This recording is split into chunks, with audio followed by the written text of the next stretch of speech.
Good morning, everyone. Welcome to our Wednesday meditation gathering.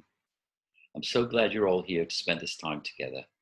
Meditation gathers energy when we meditate together. And this week, we have John Campbell, who will lead us in meditation, and then we'll have 20 minutes of silence. After that, we'll open it up for sharing, and we end at about 10:45. Over to you, John. Thank you, Dan. Thank you, and thank you, everybody. It's always a great pleasure to be with you all, and it's interesting that my ego does the same thing every time I'm asked to do this.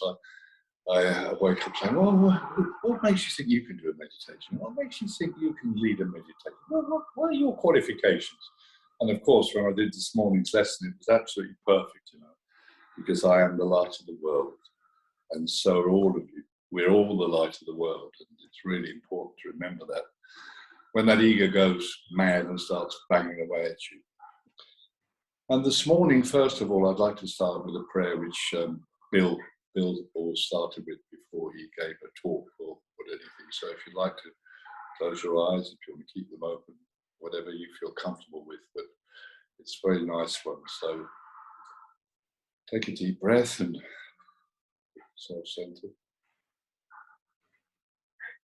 I'm here only to be truly helpful. I'm here to represent him who sent me. I do not have to worry what to say or what to do, for he who sent me will direct me. I'm content to be wherever he wishes, knowing he goes there with me. I will be healed as I let him teach me to heal.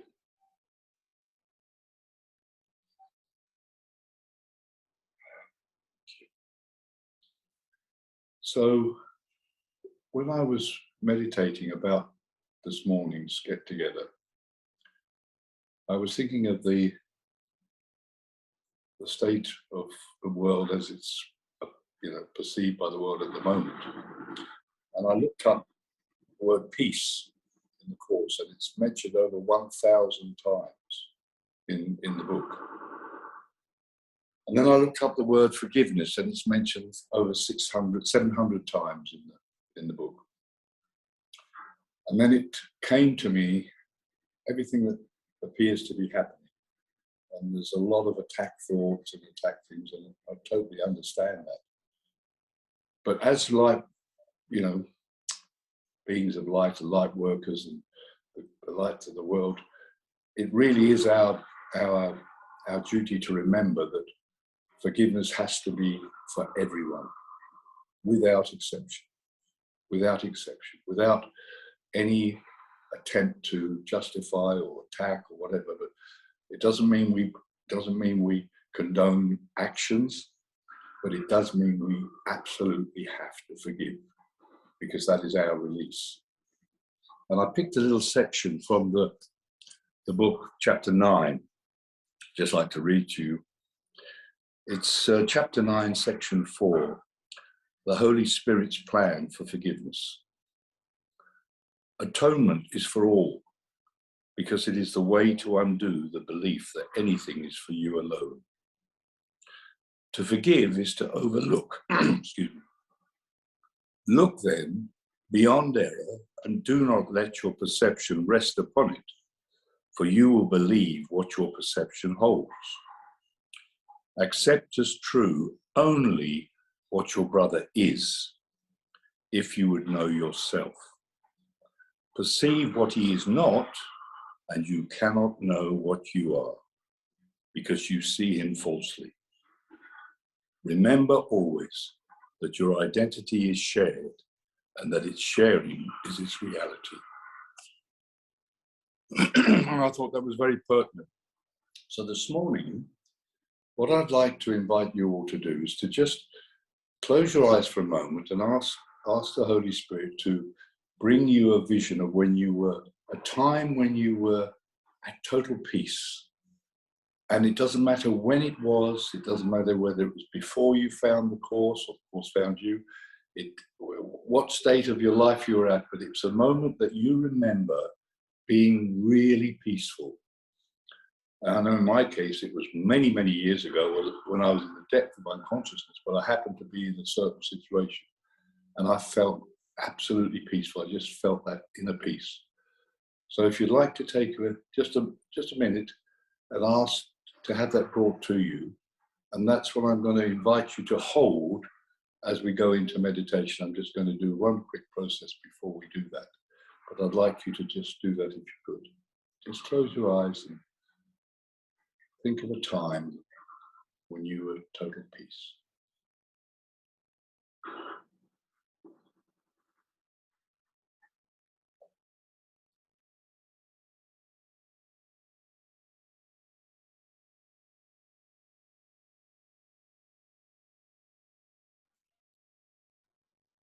I hope that trust that you've come up with a time, and then if you'd like to keep your eyes closed, just so that you can cut out some of the distractions we have here.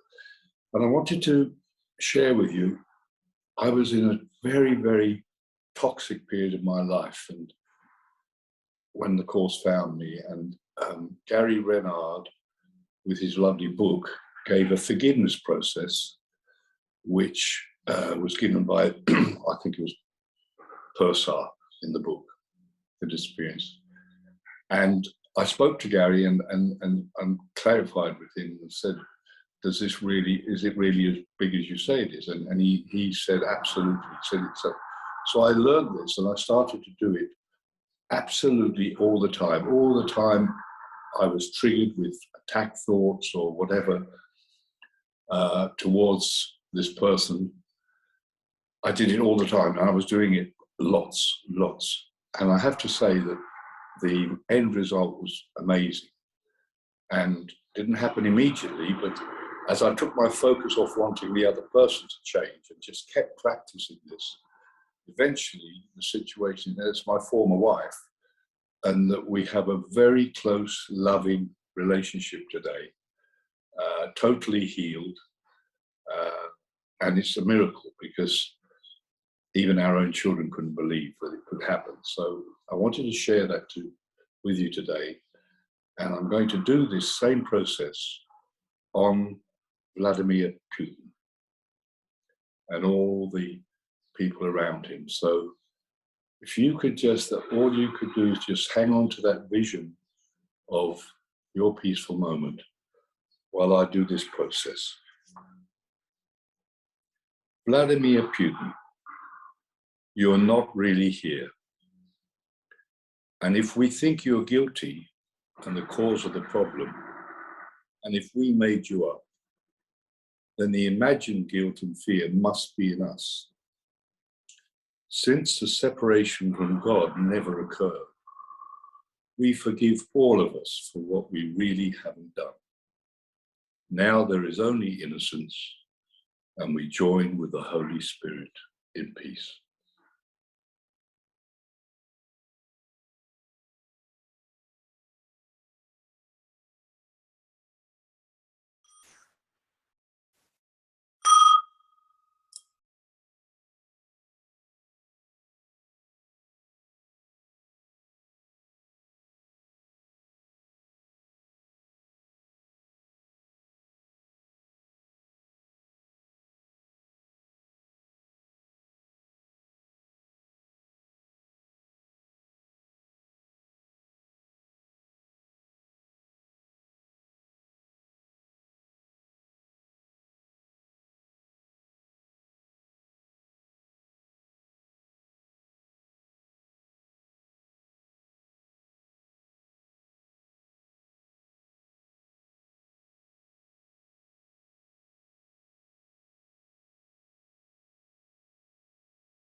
Open your eyes slowly and come back into the room. We have about 18 minutes left for sharing your reflections and your questions.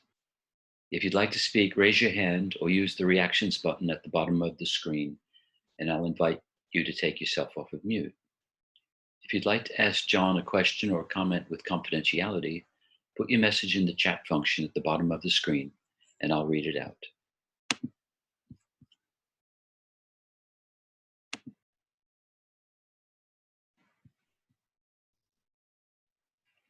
Linda.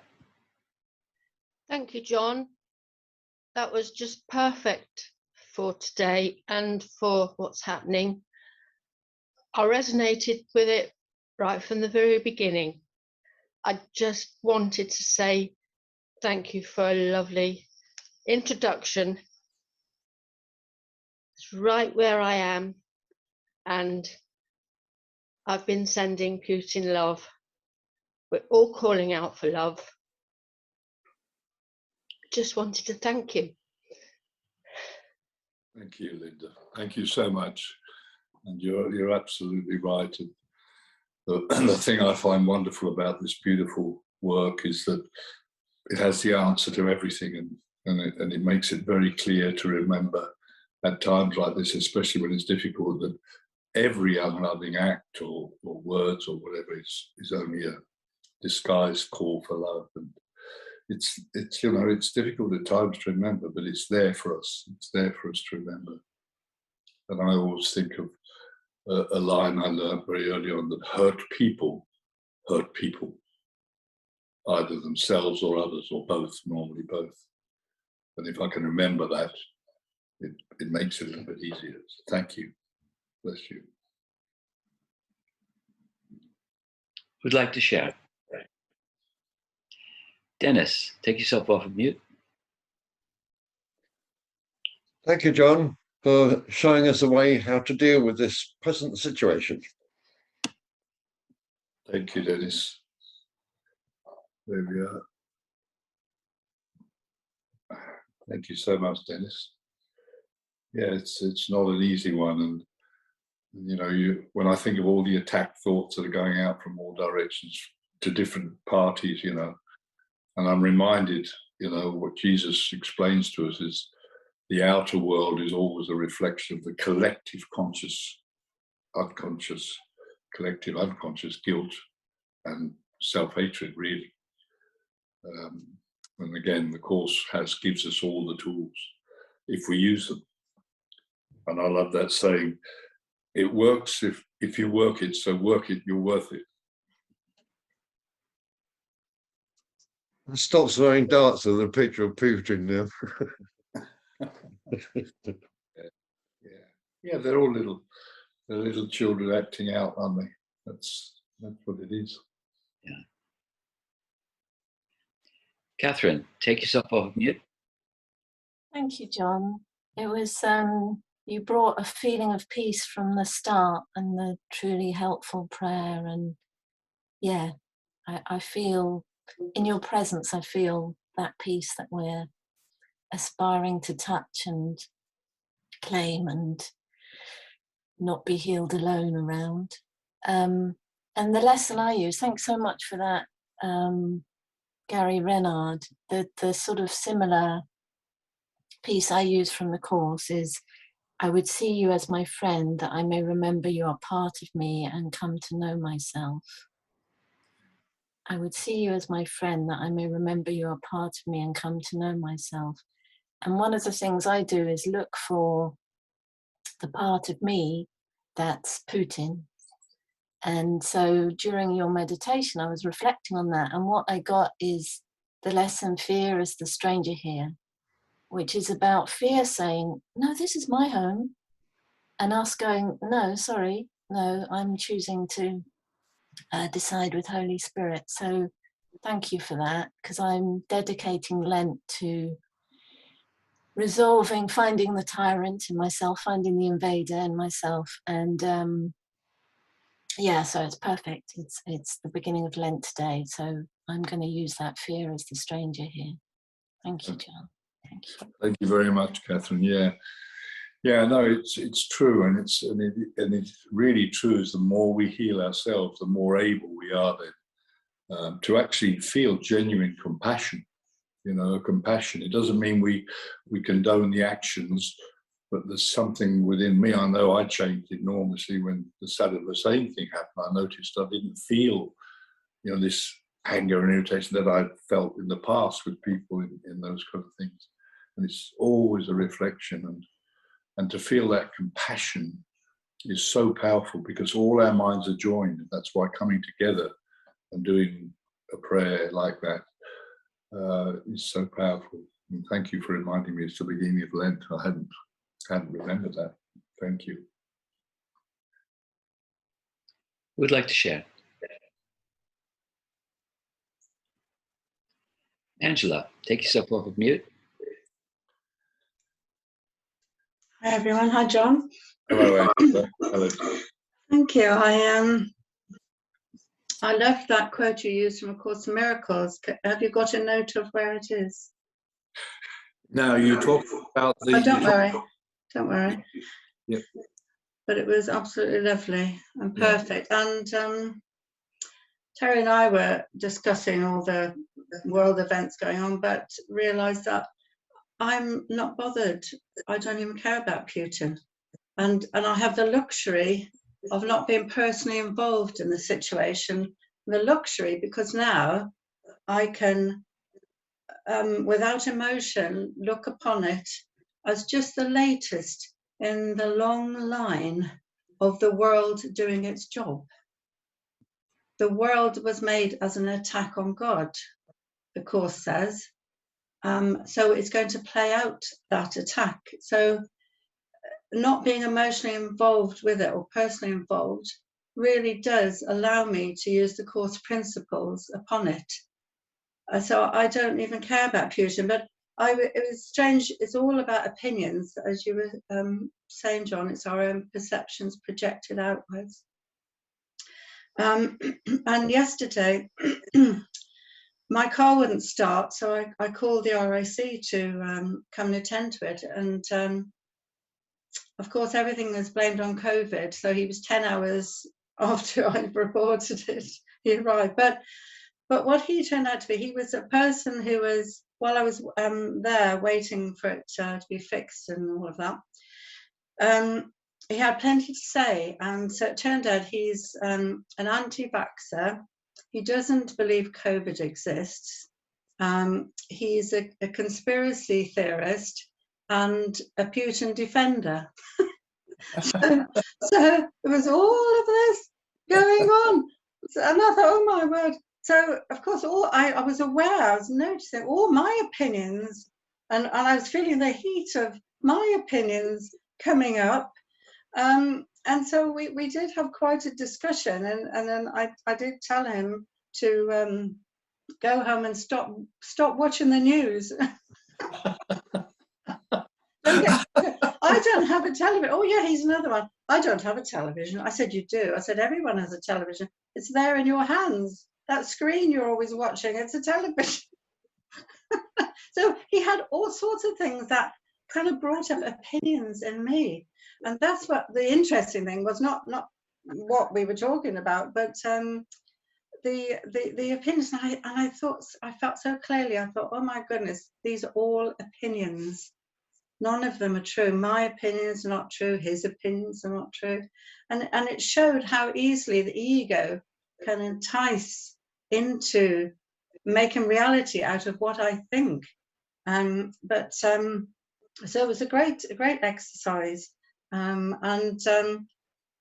So as I said, I can use Putin now in A Course in Miracles way, because I'm not personally involved and I can detach. Because when I look down through history and even recent history, and there will be more to come, of course, because that's the world doing its job. So I'm not asking for world peace. I'd like to have the peace in my own mind. I've got Putins in my life. I've got all kinds of disturbances in my life.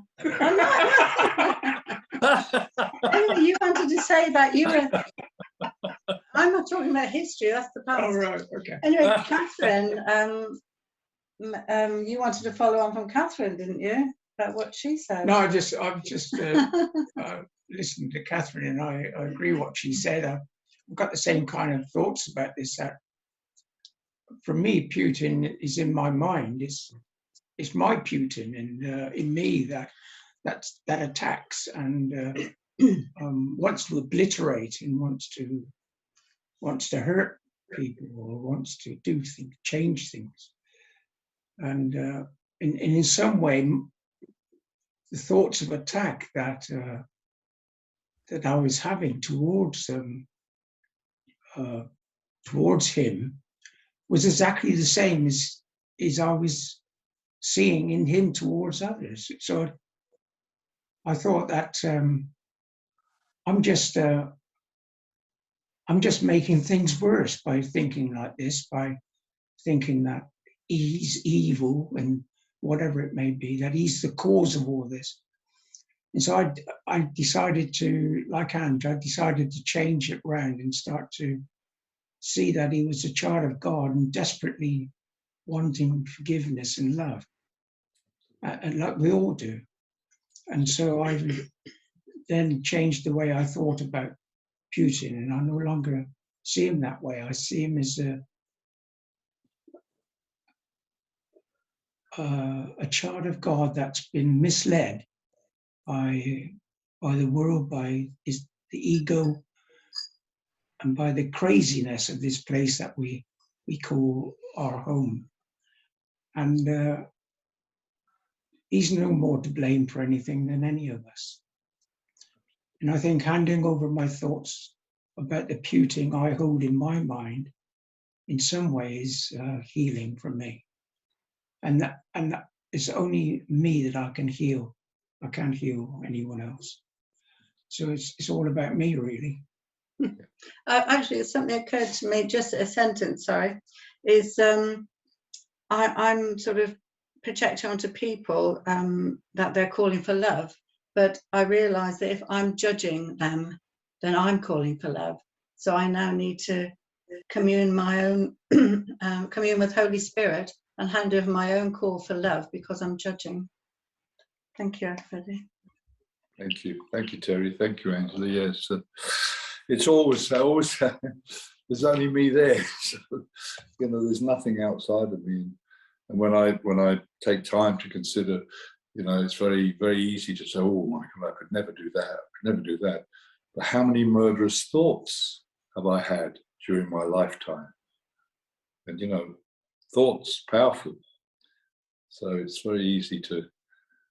It's all about forgiving the self, and then we're able to be of real service and see the light in everybody.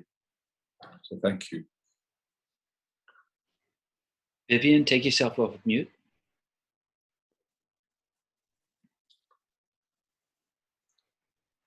Can't hear you. Can't hear you. Can you hear me now? Yes, can hear you. Hello. I had the headphones in, forgot.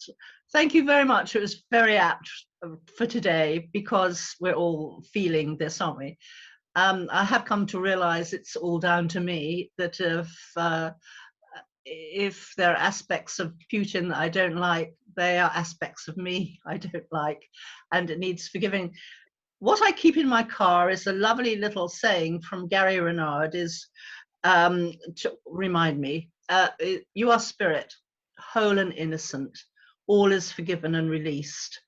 So this is something I can apply very quickly when things come up and people come up and things like that. I do like these sort of punchlines that I can use very quickly. And of course, by forgiving Putin, you forgive yourself. And as people have said this morning, something is either love or a call for love. And Putin must be a very unhappy person if he feels he needs to do all this. And somewhere that unhappiness is in me. All the things that are in him are a reflection of me and the world generally. So yes, forgiveness really is the key thing here constantly in our lives. Thank you. Thank you, Vivian. Yeah, and I also wanted to reiterate what Angela says, that that was also very clear, is that it's absolutely useless trying to fix the things of the world and expecting change, you know, because when you fix one thing, there's another thing popped up, as she just said. And when I think back to all the illnesses we've had, the pandemic, all that fear arose within many people. Then that's now sort of filtered out, and now we have nuclear threat, and that the fear comes up again. So it's always bringing this out into the conscious level for releasing. So yeah, I like that analogy of when you're trying to fix things out in the world, it's like rearranging the deck chairs on the Titanic as it's going down. Thank you. Who would like to share? Ayu, take yourself off mute. Thank you, John. Thank you, everyone. When 9/11 happened, I remember that one of Gary's book, he said, well, probably Parsa said to him, because he found it difficult to forgive that event, 9/11. And then she said to him, if I remember correctly, if you don't forgive, the most of the people in the world doesn't know, no idea what the forgiveness is. So if you do not forgive, who will in the whole this world? And that word hit him also. That word also hit me too. Apart us, you know, the course student, thankfully know how to forgive if we know how to forgive correctly. And I feel that's the most powerful, beautiful way to contribute real meaning of the peace of the world, because may change the script, may not, that's not our concern. But the group like this is the beautiful and quiet, but still, I don't know, it is powerful way of contributing a peace to the world. And it is so happy to see all these people doing this same job. And that's all I can do personally. And it's so lovely to see you all here. Yeah. Let's do it. Lovely. Thank you. You're so right. And I came across another, just quickly, line in the course that reminded me, where Jesus says the only right use of judgment is to judge how you're feeling. And it's our feeling, you know, and when we're feeling at peace and joyful and these things, you know we're with the Holy Spirit. And I have a practice where I'm always asking, how does this feel? How does it feel? How does it feel when I write this email? How does it feel if I write another type of email? How does it feel when I present this? And it always gives me the answer.